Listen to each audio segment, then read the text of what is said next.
नमस्कार दोस्तों, स्वागत है आपका टीवी 24 पर और मैं हूं अजय सिन्हा। दोस्तों, झारखंड में बीजेपी उसी दांव पर घिरती हुई नजर आ रही है जिस दांव को लेकर बीजेपी हमेशा से विपक्ष पर आरोप लगाती रही है। क्योंकि झारखंड मुक्ति मोर्चा यानी हेमंत सोरेन के राजनीतिक दल ने बीजेपी के खिलाफ एक बड़ा सा चिट्ठा जारी कर दिया है और उसी दांव पर घेरा है बीजेपी को, जिस दांव को लेकर बीजेपी कांग्रेस समेत तमाम विपक्षी दलों पर आरोप लगाती रही है। दरअसल दोस्तों, परिवारवाद एक ऐसा मुद्दा है जो हर चुनाव में सामने आता है, चाहे राज्यों के विधानसभा चुनाव हो और चाहे लोकसभा चुनाव हो। बीजेपी हमेशा से आरोप लगाती रही है कि विपक्ष परिवारवाद की राजनीति करता है। इसी को लेकर अब झारखंड मुक्ति मोर्चा यानी हेमंत सोरेन के राजनीतिक दल ने बकायदा एक चिट्ठा जारी कर दिया है और बीजेपी को उसी के दांव पर यानी परिवारवाद के दांव पर घेरना शुरू कर दिया है। झारखंड मुक्ति मोर्चा ने एक ट्वीट किया और पूरी लिस्ट जारी कर दी। क्या लिखा ट्वीट करके वो मैं आपको बताता हूं। लिखा, खबरदार, कोई भूल से भी इसे भाजपा का परिवारवाद नहीं कहेगा। पूर्णिमा साहू, चंपई सोरेन, बाबूलाल सोरेन, मीरा मुंडा, गीता कोड़ा, अमित मंडल, रोशन लाल चौधरी, रागिनी सिंह, अरुण उराव, भानु प्रताप शाही, कमलेश कुमार सिंह, पुष्पा देवी, आलोक कुमार चौरसिया।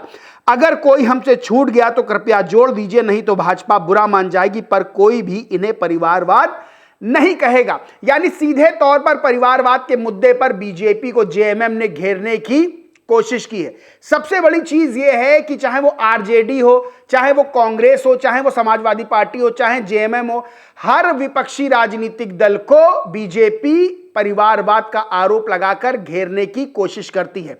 लेकिन यहां पर उल्टा होता हुआ नजर आ रहा है। झारखंड विधानसभा चुनाव के दौरान जेएमएम ने ही सीधे तौर पर बीजेपी पर परिवारवादी होने का आरोप लगाते हुए बाकायदा नामों की लिस्ट जारी कर दी।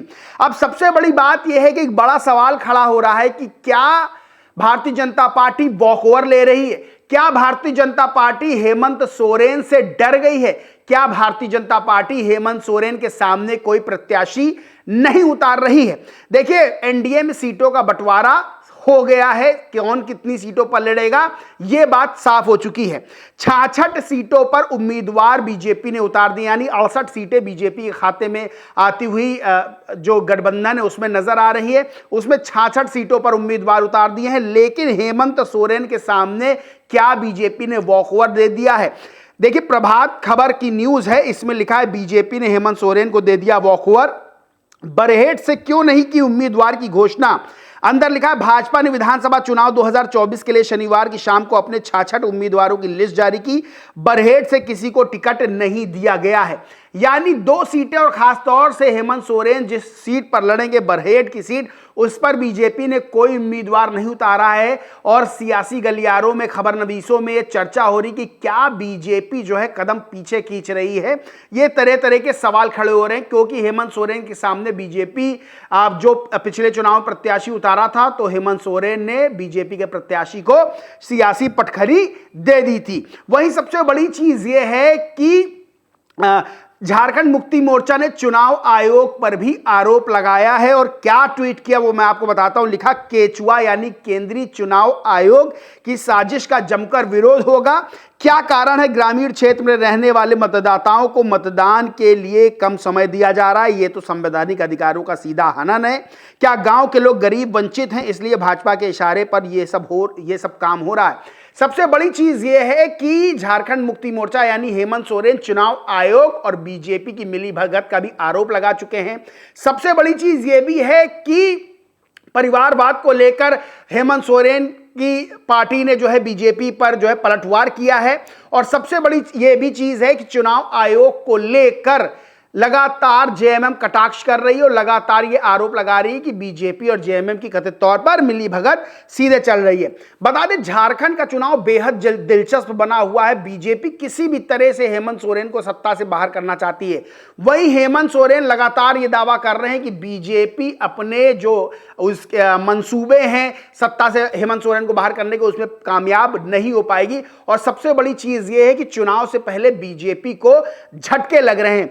झटके क्यों लग रहे हैं? क्योंकि जैसे ही लिस्ट बाहर आई है, जैसे ही जो है प्रत्याशियों की लिस्ट बाहर आती है, वैसे ही बीजेपी में कथित तौर पर भगदड़ मच जाती है और बीजेपी के विधायक हों चाहे पूर्व विधायक हों, टिकट ना मिलने से नाराजगी के चलते वो बीजेपी का दामन छोड़ रहे हैं और जेएमएम का दामन जो है थाम रहे। एबीपी न्यूज की खबर है जिसमें लिखा है झारखंड बीजेपी कैंडिडेट लिस्ट जारी होते ही सामने आई नेताओं की नाराजगी, इस पूर्व विधायक ने दिया इस्तीफा। अंदर लिखा है झारखंड विधानसभा चुनाव के लिए बीजेपी ने 66 उम्मीदवारों की घोषणा की। इसके बाद ही पूर्व विधायक मेनका सरदार ने इस्तीफा दे दिया और निर्दलीय चुनाव लड़ने का ऐलान कर दिया। वहीं बड़ी बात यह है कि इससे पहले भी बीजेपी के विधायक जेएमएम में शामिल हो चुके हैं और कई ऐसे नेता हैं जो अपने समर्थकों के साथ बीजेपी की जो है सदस्यता छोड़कर जेएमएम की सदस्यता ले रहे हैं। यानी झारखंड का विधानसभा चुनाव बेहद दिलचस्प हो गया है। वहीं जेएमएम ने भी सीट बंटवारे की जो है घोषणा कर दी है। एनडीटीवी खबर है, लिखा है झारखंड विधानसभा चुनाव जेएमएम कांग्रेस 70 पर लड़ेगी। इंडिया गठबंधन के बीच सारी सीट बंटवारे पर बनी बात। यानी जेएमएम और कांग्रेस जो है वो 70 सीटों पर मिलकर साथ में चुनाव लड़ेगी। 81 विधानसभा सीटें हैं जिन पर चुनाव होना है। 2 चरणों में चुनाव होगा। 13 नवंबर और 20 नवंबर को जो है वोटिंग होनी। 23 नवंबर को नतीजे सामने आएंगे। उससे पहले जो है सारे राजनीतिक दल अपनी अपनी लिस्ट जारी कर रहे हैं। एनडीए भी जारी कर रहा है और इधर इंडिया गठबंधन भी जारी कर रहा है अपनी लिस्ट। लेकिन एनडीए की बात कर ले तो एनडीए में जो है नाराजगी साफ देखने को नेताओं की मिली है। बीजेपी का दामन छोड़ रहे हैं, कोई निर्दलीय लड़ने का फैसला ले रहा है तो कोई जेएमएम में शामिल हो रहा है।